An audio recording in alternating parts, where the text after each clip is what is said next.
ভারতবর্ষের 12টা রাজ্যে সংখ্যালঘুরা নিশানায়। পৃথিবীর আর অন্য কোনো দেশে সংখ্যালঘুদের উপর এত নির্যাতন হচ্ছে না। মার্কিন প্রেসিডেন্ট ডোনাল্ড ট্রাম্পকে রিপোর্ট দিল আমেরিকার সরকারি সংস্থা।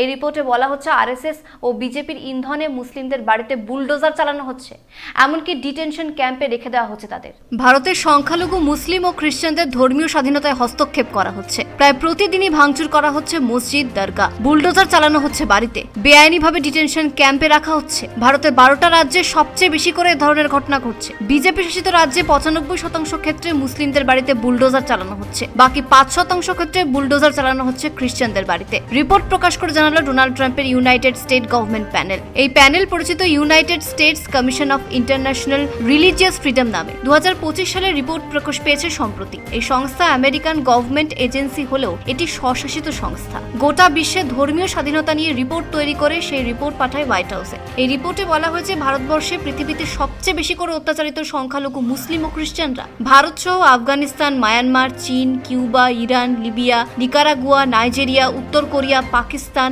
রাশিয়া, সৌদি আরব, সিরিয়া, তাজিকিস্তান, তুর্কমেনিস্তান, ভিয়েতনামের মধ্যে গবেষণা চালানো হয়েছিল। এই রিপোর্টে বলা হয়েছে প্রধানমন্ত্রী নরেন্দ্র মোদী, ভারতীয় জনতা পার্টির নেতা, বিজেপি ও আরএসএস এর মতাদর্শেই চলে।